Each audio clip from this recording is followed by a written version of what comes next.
movilidad funcional de la columna vertebral. Ahora, yo cuando hablé de columna en algún momento dije, la columna está formada por la posición de unidades óseas llamadas vértebras, ¿se acuerdan? Y que entre vértebra y vértebra se interponía algo que se llama disco intervertebral. Y en ello confluyen dos criterios que aparentemente no son armónicos, pero que realmente lo son. Primero, tiene gran rigidez estructural con una gran movilidad funcional. ¿Por qué gran rigidez estructural?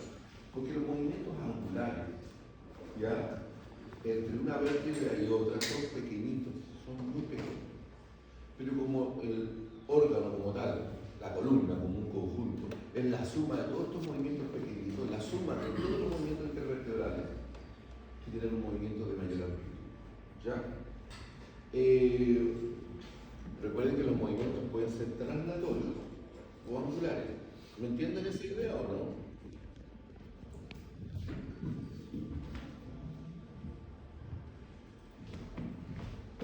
Voy a dar el ejemplo.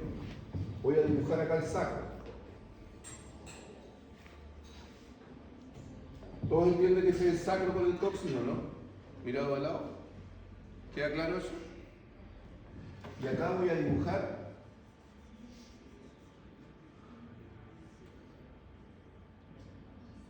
la L5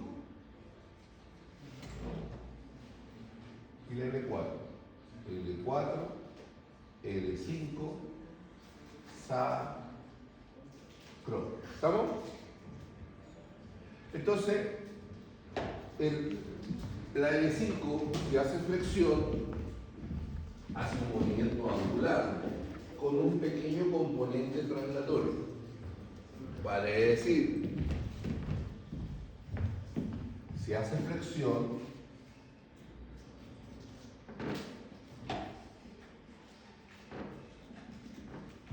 hace eso.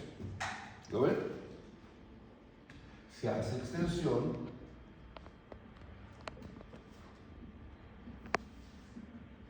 hace eso. ¿Sí? Entonces, ese es un movimiento angular. Es un movimiento angular. Dicho de otra manera, entre la cortical inferior de un cuerpo y la cortical superior del otro, donde se encuentra en el medio el disco intervertebral, en cuyo centro está el núcleo pulposo, cuando yo hago un movimiento angular, lo que sucede es esto. A la flexión o esto, a la extensión. Cuando yo hago flexión, el núcleo pulposo se va hacia atrás. Cuando yo hago extensión, el núcleo pulposo se va hacia adelante. Pero eso vamos a con más detalle. ¿Estamos? Ese es un movimiento angular. Pero no solamente un movimiento angular, también puede haber un pequeño movimiento translatorio. A ver, dicho de otra manera. Existe una patología, lo voy a hacer como la patología, porque hay una traslación que es anormal. Se llama espondilolistesis, por si no lo sabía. Y en ese caso, tenemos el sacro. Lo voy a hacer más grande para que se note la espondilolistesis. Y la L5 ya está desplazada hacia adelante. Ese es un movimiento translatorio, ¿sí?, que no es normal. Ahora, la pregunta, profe, pero normalmente cuando yo hago flexión y extensión también hay un movimiento translatorio, sí, pero muy pequeño. El componente mayor es angular. Pero en este caso se desplazó de manera importante. Esto se llama espondilolistesis. Y hacia atrás, usted ya sabe que existe el pedículo, el pilar articular de un lado y la espinosa, ¿no es cierto? Bueno, en realidad acá en las lumbares es cuadrada, ya. Profe, no era cuadrada, sí, es cuadrada, ya. Entonces, la pregunta del millón. ¿Y esto puede ser peor? Sí, a veces se fractura el pilar articular aquí. Y cuando se fractura, se murió. Y cuando se fractura ahí, esto se corre más, eso se llama espondilolisis. Entonces tenemos la espondilolistesis, el desplazamiento hacia adelante anormal de la L5 con respecto a la S1, y la espondilolisis es cuando más encima se rompe el pilar posterior. ¿Eso es grave? ¿Puede ser grave? Sí, pues basta con que se caiga de popó, un buen chileno de poto, y podría tener una lesión medular importante de la cola de caballo. La cola de caballo son las raíces nerviosas que nacen del cono distal del cerebro. Bien. Aclarado eso, podemos partir. Aquí tenemos la columna vertebral. ¿Ya? La media locatelia, está bailando ya la disco. Ya, entonces podemos ver que los movimientos pueden ser muy, pero muy importantes. Por ejemplo, a la extensión de la columna lumbar son 20 grados, a la flexión de la columna lumbar son 60 grados. ¿Ya? Y acá, si consideramos los movimientos de la columna dorsal sumada con la lumbar, la extensión, usted lo puede ver acá, miren, acá. ¿De cuánto estamos hablando? Ahí miren. 105 grados. ¿Sí? ¿Y acá? 60 grados, prácticamente. Y acá en la columna cervical, sumando todos los movimientos, ¿no es cierto? 110 a la flexión, ¿no es cierto? 140 a la extensión. Pero en la suma de todo, o sea, cervical, dorsal y lumbar. Si lo vemos en un plano frontal posterior, podemos ver que la inclinación de la columna lumbar está en 20 grados, la inclinación de la columna dorsal también está en 20 grados, y acá, si usted se da cuenta, la de la cervical es 35 grados. Y la rotación en el plano horizontal, ¿cuánto será 5 grados para la columna lumbar? ¿Ya?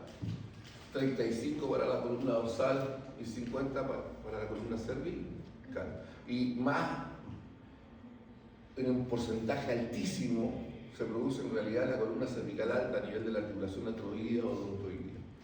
Ahí tenemos los rangos de movimiento. ¿Se los puedo preguntar en la prueba? Claro que sí. ¿Les pregunto por su ángulo? Sí, les pregunto ángulo. Aquí tenemos a la columna vertebral con su disco intervertebral. A esto se llama anillo fibroso o annulus, ¿ya? Y esto que está en el centro se le llama núcleo pulposo. Este núcleo pulposo tiene una consistencia como de gelatina. Usted cuando estaba chico pescaba el pote de champú y jugando lo apretaba para ver cómo se sumaba la pelotita y después lo soltaba y se chupaba. Esa consistencia tiene, ¿ya? Como una silicona un poquito más flexible, ¿ya? Y aquí tenemos los movimientos, porque, a ver, ¿dónde está el centro instantáneo de rotación de los movimientos de las articulaciones intervertebrales? Recuerden que las intervertebrales, según algunos, son angiartrosis verdadera, según otros, son una diartroartrosis, ¿ya? Pero los movimientos intervertebrales de flexión, extensión, nivel izquierda, derecha y contracciones, ¿ya? Se encuentran habitualmente en el núcleo pulposo. Por eso que los ejes pasan por el centro instantáneo de rotación. Ojo, centro instantáneo de rotación, no es lo mismo que centro de masa. Son cosas diferentes. Ayer hablé de centro de masa cuando hablé del salto alto, pero bueno, eso lo vamos a ver adelante. ¿Ya? Son cosas distintas. Acá está el centro instantáneo de rotación, pasa por el núcleo pulposo, por lo tanto pasa por el disco. Entonces, hay un eje antero-posterior, que es el cual pivotean los movimientos de inclinación izquierda y derecha. Tenemos el eje axial, que también pasa por el centro de los cuerpos vertebrales, ¿no es cierto? Y por el núcleo pulposo y el responsable de las rotaciones antihorarias y horarias. Y después tenemos el eje transverso, ¿ya? Que pasa por el núcleo pulposo también y es el responsable de los movimientos de flexión y extensión. Ahora, ya sabemos que la columna vertebral transmite la carga ponderal, ¿no es cierto?, hacia el sacro y por la articulación sacroiliaca, al ilíaco y por esto al coxo femoral hacia los miembros inferiores y la transmite hacia el suelo, ¿no es cierto?, y absorbe parte de las fuerzas reactivas del piso, pero no todas, porque partes son absorbidas por la síntesis púbica. Cuando hay tracción, el annulus o anillo fibroso se tensa en sentido axial y el núcleo se estira en sentido axial. Por el contrario, cuando hay compresión, cuando yo estoy de pie, ¿ya?, se comprime y el núcleo pulposo se aumenta su diámetro en sentido transverso y anteroposterior y disminuye la altura, y al hacerlo tensiona al anillo fibroso y por lo tanto el anillo cede un poquito hacia la periferia. Esta es el núcleo pulposo se nutre por algo que se llama indivisión. El núcleo pulposo no se nutre por sangre, no se nutre por irrigación sanguínea, sino que la sangre que circula por la periferia del disco a través de procesos mecánicos de fluido, por así decirlo, es una suerte como de plasma, ¿ya? Fluye hacia el núcleo pulposo, ¿ya? Por inhibición, se impregna. Por eso es que yo en la mañana, si me levanto a las 7 de la mañana, no después de carretera y no haber dormido 20 minutos para ser muy alto, ¿no? Sino que duermo toda la noche, yo me levanto en la mañana yo soy más alto y en la noche yo soy un poquito más bajo, ¿ya? Porque en la medida que estoy de pie, el peso va a seguir comprimiendo los discos y la suma de compresión de todos los discos hace que yo vaya disminuyendo de estatura. Ahora, la capacidad de retención de líquido de los discos va variando con los años. Yo lo he dicho por hartos años. Yo cuando era joven medía 1,78 m. Ahora mido 1,77 m. Y si Dios me da vida y yo hasta los 90 años voy a andar midiendo 1,76 m. Y yo lo compenso con las botas vaqueras para chambear, entonces llevo los 80 personas. Ya, pero la verdad es que yo ya soy 1 centímetro más chico de lo que era cuando joven. Por lo tanto, todos se van a achicar, inclusive los más chicos. Cuando sean viejos van a ser más chicos todavía. Ya, cada quien se pone su color. ¿Ya? Ya, ahora usted puede ver acá los movimientos en extensión y en flexión. Cuando yo hago extensión, el cuerpo vertebral se dirige hacia... A ver, el movimiento osteocinemático es hacia atrás y hacia abajo, ¿no es cierto? Porque siempre hay suprayacyente con respecto a la infrayacente. ¿Qué ley impera acá? ¿Ley cóncava o convexa? ¿Cómo son las superficies de la cara inferior y superior de las vértebras que están entrando en juego acá en la intervertebral? ¿Son convexas o son planas o son cóncavas? Son planas o ligeramente cóncavas, por lo tanto la ley es cóncava. Y por lo tanto el movimiento osteocinemático es el mismo que el osteocinemático. Si el cuerpo vertebral se va hacia atrás y hacia abajo, el movimiento osteocinemático también es hacia atrás y hacia abajo. Salud. ¿Ya? Yo me tuve que tomar el desayuno caminando para acá. ¿Está bien? ¿Ya? Entonces miren lo que pasa. Cuando pasa eso, el espacio intervertebral por detrás disminuye y por delante aumenta. La presión aumenta por detrás, disminuye por adelante y por lo tanto el núcleo pulposo migra hacia adelante. Cuando yo hago flexión, el cuerpo vertebral, el movimiento osteocinemático se va hacia adelante y hacia abajo. El movimiento osteocinemático también es hacia adelante y hacia abajo. Disminuye la altura por adelante, aumenta por detrás y la compresión es mayor por adelante y disminuye por detrás. Y por lo tanto el núcleo fluye o migra hacia atrás. Entonces acá hay dos preguntas que son simples y lógicas, pero a usted no se le ocurre. A ver, si yo hago flexión, la presión axial aumenta en el annulus, el anillo fibroso por adelante, pero la presión posterior aumenta en el anillo por detrás. Porque aumenta acá por la presión de la carga axial que viene de arriba hacia abajo, pero acá el anillo, al separarse la altura, se tensa y más encima recibe presión en sentido antero posterior y por lo tanto este también se tensa y también está sometido a estrés, pero a un estrés que genera una fuerza de ruptura. Cuénteme. O cuando uno regresa a un lado sin caer. Exacto, eso mismo. Pero eso es con respecto al anillo, perdón, con respecto al núcleo. Es lo que pasa con el núcleo pulposo. Es como si lo apretaras por acá, se va para atrás. Si yo hago extensión, lo aprieto por detrás, se va hacia atrás. ¿Estamos? Si hago inflexión lateral a la derecha, pasa lo mismo. Se comprime por derecha, se tensa por izquierda, lo estamos mirando por adelante y por lo tanto el núcleo pulposo migra hacia el lado de la convexidad. Ya, y si hacemos rotación, cuando uno hace rotación, todo el anillo fibroso se tensa en todas las direcciones, todas. Y el núcleo pulposo se comprime, que no hay una imagen que lo muestre. ¿Estamos?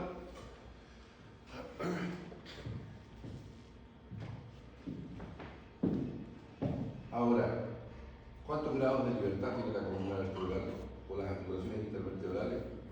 3 grados de libertad, porque hace flexión, extensión, inclinación izquierda, derecha, hace rotación anterior y horaria, por lo tanto tiene 3 grados de libertad. Los grados de libertad son los movimientos por plano. Ahora, ¿qué movimiento hace en cada plano? 2, por lo tanto los movimientos totales cinemáticos son 6. ¿Ya? No mezclar penas con manzanas. Tengo que hablar ahora, porque ya dije, estamos hablando de la pura articulación intervertebral, todavía no hemos hablado nada de la siga apofisarias, no he dicho ni pío, o interapofisarias, que todavía no he dicho ni pío con respecto a eso. La parte de las ruedas, ¿te acuerdas del tractor que estaba sobre la vértebra? Que le mostré en una cátedra.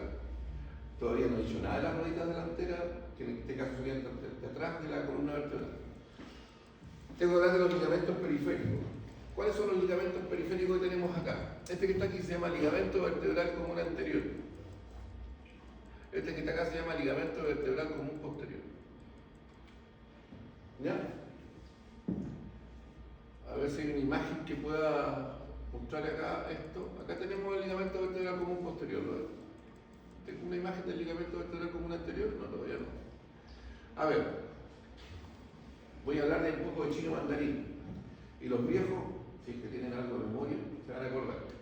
El ligamento vertebral común anterior nace de la cara inferior del cuerpo basilar del occipital. El occipital es un hueso que tenemos acá de la cabeza. Y se divide en concha, masas laterales y cuerpo basilar. El cuerpo basilar en la cara superior, inferior, bordo izquierdo, de derecho, extremo anterior, posterior. Pero desde la cara inferior, de ahí nace, con un haz muy delgadito, que baja hasta el. ¿Se acuerdan del atlas? Que el arco anterior del atlas tenía un tubérculo. Yo sé que no se acuerdan. Yo lo enseñé. El arco anterior del atlas tiene un tubérculo que se llama tubérculo anterior del arco anterior del atlas. Y baja delgadito y se fija ahí. Y después desciende del tubérculo anterior del atlas hacia la cara anterior del cuerpo del axis. Y de ahí sigue descendiendo, adosándose a los límites superiores e inferiores de los cuerpos vertebrales del axis, de C3, C4, C5, C6, C7. Cuando llega a T1 o dorsal número 1 o torácica número 1, se forman además dos haces laterales, uno principal ancho. A ver, vamos a ver si tenemos suerte. Voy a mostrar eso.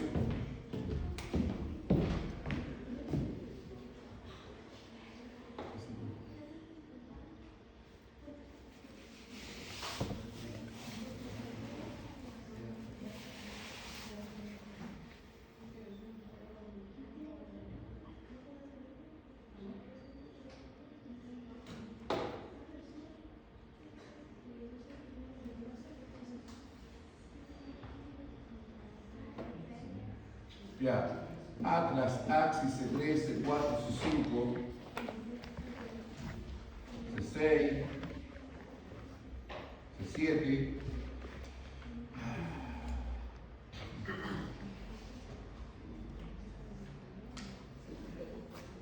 T1, T2, T3. Entonces, el ligamento vertebral común anterior, ligamento vertebral común anterior, ahí está, viene acá desde el occipital, baja y llega acá al tubérculo, con un haz delgadito. Después se ensancha un poquito y sigue bajando por acá. Y se fija ahí, y se fija ahí, y se fija ahí, se fija ahí, ahí, aquí, aquí, aquí, aquí, aquí. Ahí. Bueno, y va por acá. Pero cuando llega a la columna dorsal, que es más ancho, se le agregan dos más. Uno flacuchento por aquí y otro flacuchento por acá. Se convierten en tres. Uno principal, central y dos izquierdo y derecho. ¿Estamos claros? ¿Y dónde termina? En la cara anterior del sacro a nivel de la S2 más o menos. De la segunda vértebra. Ya. El ligamento vertebral común posterior, que está acá, también nace del cuerpo basilar del occipital, pero lo hace del canal basilar del occipital adyacente al borde anterior del labelo magno. Lo vamos a ver en el laboratorio, no lo va a entender. Y de ahí baja y se fija en el axis.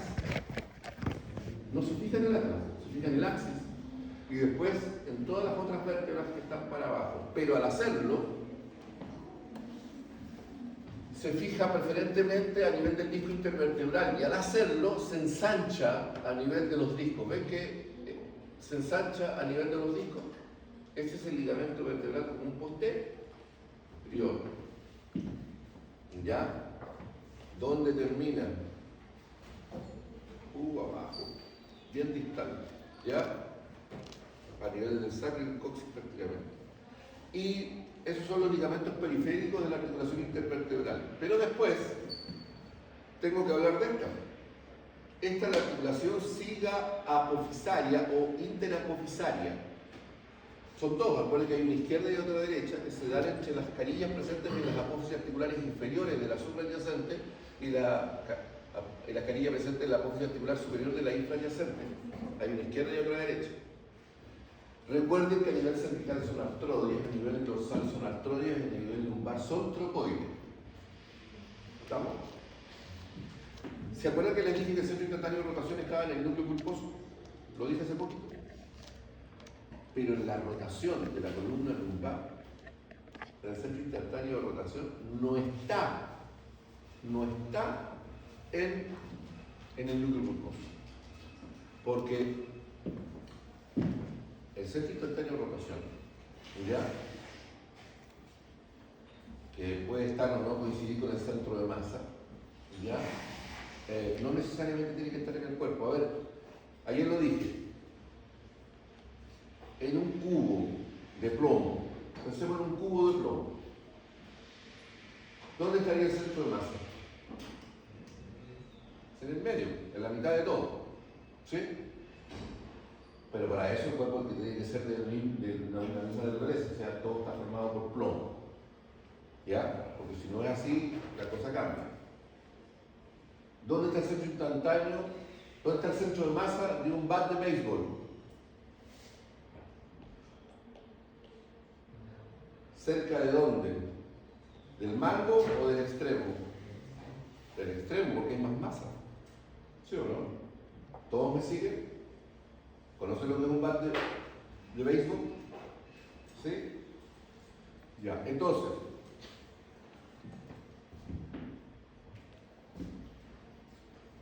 si yo miro desde arriba a una vértebra lumbar, ¿verdad que este es redondo? Ahí está.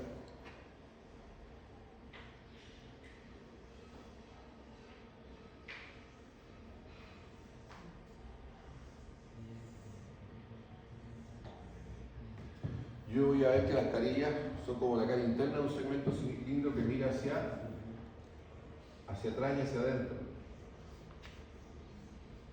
Están mirando hacia atrás y hacia adentro. Estamos mirando en un plano horizontal superior, ¿no es cierto? Entonces ahora voy a dibujar la silueta de una esfera que pasa tangente a las carillas.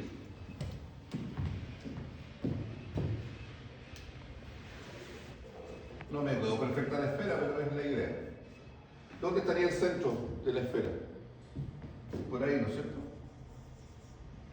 Significa que el centro instantáneo de rotación, de las rotaciones de la columna lumbar, están en el inicio de la espinosa, en la base de la apófisis espinosa, o del proceso espinoso, de una lumbar.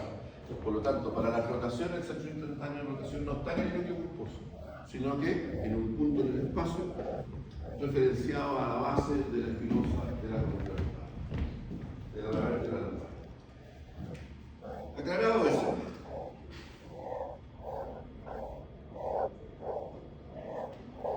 La siga apoficiaria o interapoficiaria es fácil. Cuando yo hago flexión, las carillas articulares se juntan, se separan. ¿Qué pasa con ellas? Cuando hago flexión, ¿se juntan o se separan? Se separan. Eso se llama desimbricar. Se desimbrican. Y cuando yo hago extensión, ¿se juntan o se separan? Se juntan, se imbrican. Entonces, cuando yo hago flexión, se desimbrican. Las interapoficiarias o sigapoficiarias, y cuando hago extensión, se imbrican.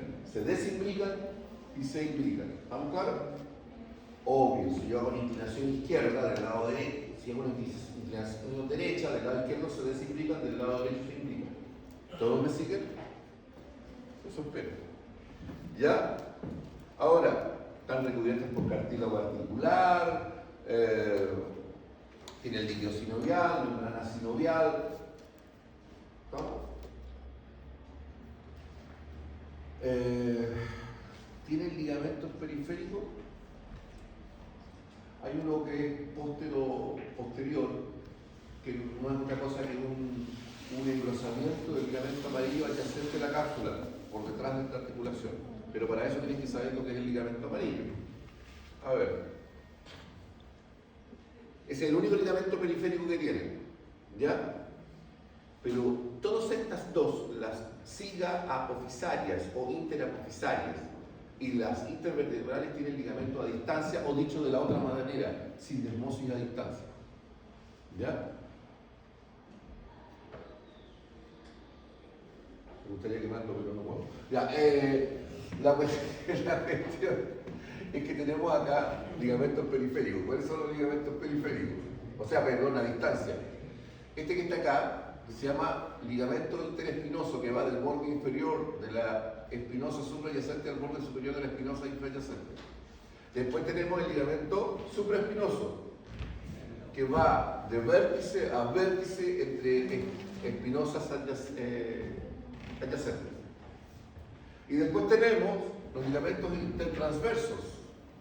Aquí tenemos los ligamentos intertransversos que van de borde inferior de la transversa supradyacente al borde superior de la transversa infradyacente ipsilateral, o sea, del mismo lado. Y falta uno que se llama ligamento amarillo, que usted lo puede ver ahí. El ligamento amarillo va desde el borde, a ver, voy a buscar una imagen donde se vea mejor, a ver.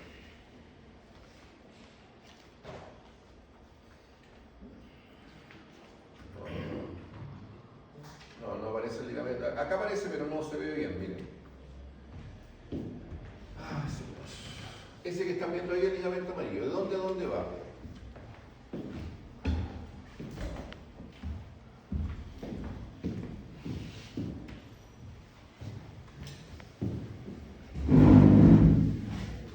Observar.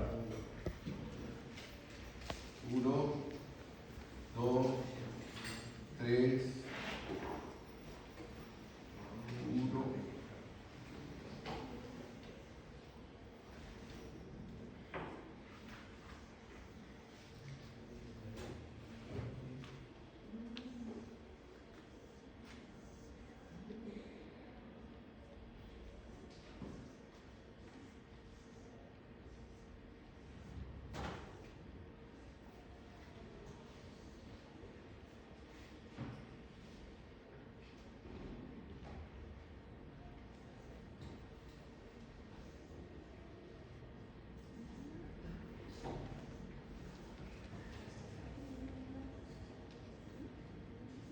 Ya. ¿De dónde a dónde va el ligamento amarillo? Va del borde superior de la lámina de la vértebra infradyacente al borde inferior y cara interna de la lámina de la vértebra supradyacente del mismo lado. Ahí tenemos un ligamento amarillo, algo que acá lo dibujé de color verde.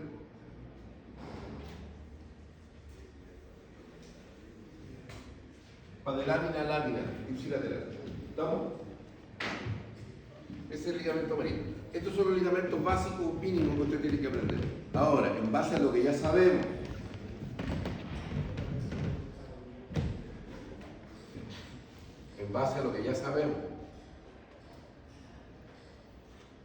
si yo hago flexión, el movimiento es osteocinemático hacia adelante y hacia abajo.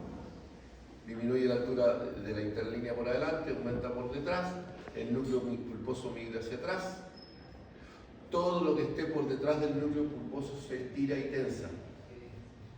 Todo lo que esté por delante se distiende. A ver, yo sé que como no conocen los ligamentos, lo que voy a hablar es chino mandarín, pero lo tienen grabado para que cuando lo estudien lo van a entender mejor. Significa que cuando yo hago flexión, el ligamento vertebral común anterior se distiende. El ligamento vertebral común posterior se tensa. El ligamento amarillo se tensa. El interespinoso se tensa. El supraespinoso se tensa. Y los intertransversos se tensan. Cuando yo hago extensión, el movimiento ostocinemático del cuerpo de la suprayacente va hacia atrás y hacia abajo, igual que el arco kinemático. La altura de la interlínea disminuye por atrás, aumenta por adelante, el núcleo pulposo migra hacia adelante. ¿Sí o no? El ligamento vertebral común anterior se tensa. Y todo lo que estaba por detrás se distiende. El ligamento vertebral común posterior, intertransverso, interespinoso y supraespinoso y ligamento amarillo se distienden. Hasta ahí está todo fácil. Si yo hago una inflexión lateral, me inclino hacia la derecha, como en esta imagen que estoy viendo acá o acá, el movimiento ostocinemático de la vértebra suprayacente va hacia, ojo, lo estamos mirando por adelante acá, y acá lo estamos mirando por detrás. Significa que acá hay una inconsistencia, porque acá me están mostrando una inclinación izquierda, y acá me están mostrando una inclinación derecha, así que no se confundan. ¿Estamos? Porque si lo miro por delante, acá está una inclinación izquierda, ¿no es verdad? Entonces, ¿y por qué sé que es izquierda? ¿Y por qué esto es porque adelante? Porque sí, porque acá no están los pedículos, ni está la espinosa, ni está... ¿no? Entonces estoy mirando para adelante. Si hay una inclinación izquierda, el movimiento ostocinemático es hacia la izquierda y hacia abajo.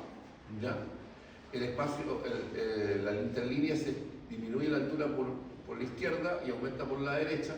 El núcleo pulposo migra hacia la derecha. ¿Sí? Aumentando la presión hacia la izquierda y generando tracción por la derecha. Pero acá tenemos lo mismo, pero en otro lado. Acá la inclinación es derecha. Pero miren lo que pasa. El ligamento intertransverso del lado derecho se distiende. El ligamento intertransverso del lado izquierdo se tensa. ¿Sí o no? Se elonga y se tensa. ¿Y qué pasa con el ligamento amarillo de este lado? Todos los que están hacia la izquierda del núcleo pulposo se estiran y tensan, se elongan y tensan. Todos los que están a la derecha del núcleo pulposo se distienden. ¿Vamos? ¿Y qué pasa con el ligamento vertebral común anterior? La mitad derecha se distiende, la mitad izquierda se tensa. ¿Qué pasa con el ligamento vertebral común posterior? Igual. Miren, ¿se acuerdan de ese dibujito que está ahí? A mí se me había olvidado que estaba. Ya está. ¿Ve que está por ahí? Al inicio del proceso espinoso de la lumbar. Ahí está. Ahí está. Y si yo hago rotación, ya dije que el núcleo pulposo se comprimía y se aplastaba, y todo el anillo se tensaba, el anillo fibroso del disco intervertebral. ¿Y qué pasa con los ligamentos? Todo se tensa, todo se tensa, de alguna manera. ¿Podría ser el análisis uno por uno? Sí, pero...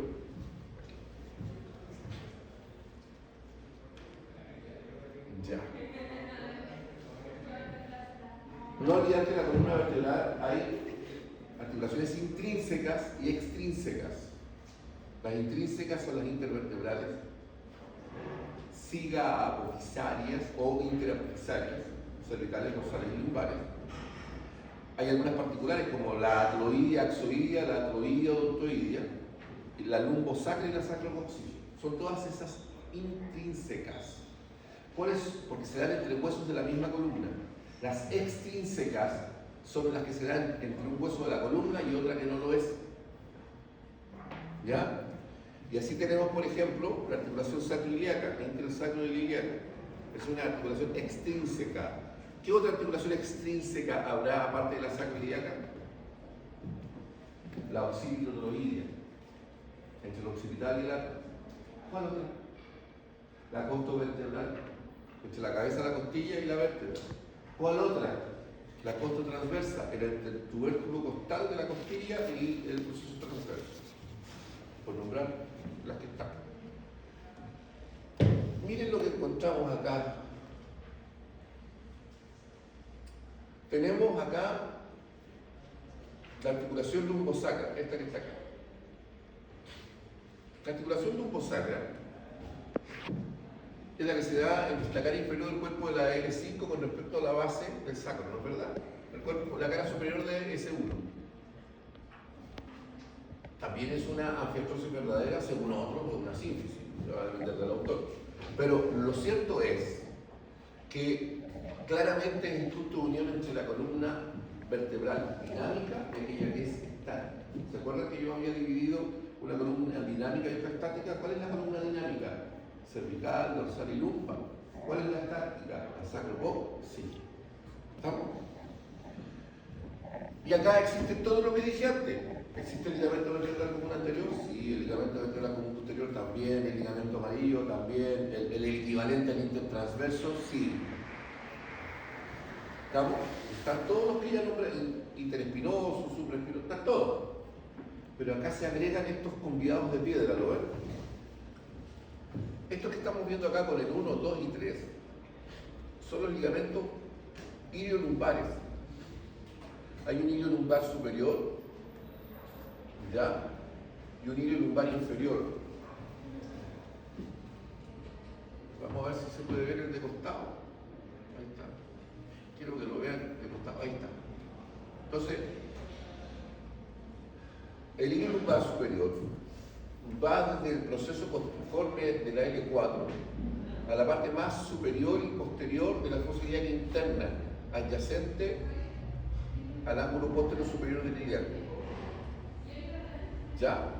Y después tenemos el ilio lumbar inferior que va desde el vértice de la apófisis costiforme o proceso costiforme de la L5 y se dirige también a la fosa ilíaca interna, pero por adelante de la inserción del ilio lumbar superior.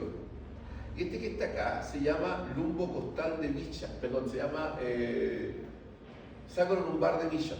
El sacro lumbar de Bichat, que va desde el proceso costiforme de la L5, se dirige hacia abajo y termina en la cara anterior del sacro. A ver, ¿por qué es importante recordar esto? Miren, porque obviamente cuando uno hace inclinación o hace rotaciones tienen un comportamiento distinto, inclusive cuando yo hago flexión. Miren, veamos el movimiento acá. Acá tenemos la columna vertebral, la L4 y la L5, acá tenemos al sacro, al coxis y aquí tenemos al ilíaco, transparente, ¿todos lo ven?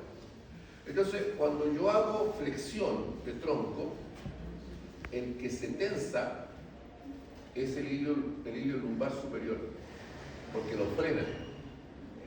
¿Cuál se distiende? El inferior.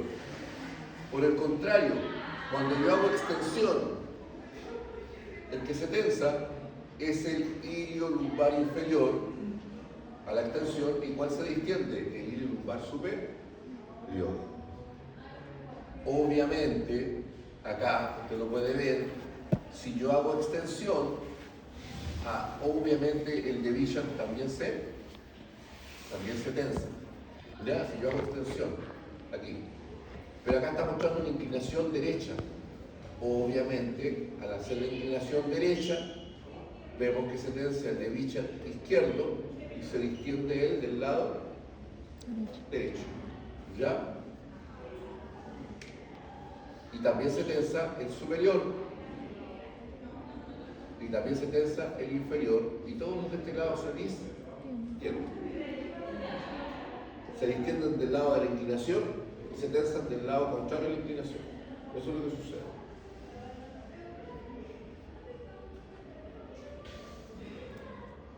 Ya. Miren lo que pasa acá. Esta es una articulación extrínseca, porque está la articulación costovertebral.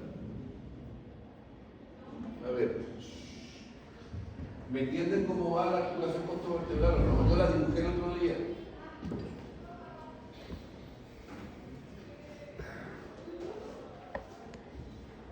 Que va entre la cabeza de la costilla y las semicarillas o facetas posterolateral inferior del cuerpo de la vértebra suprayacente y posterolateral superior del cuerpo de la vértebra intrayacente.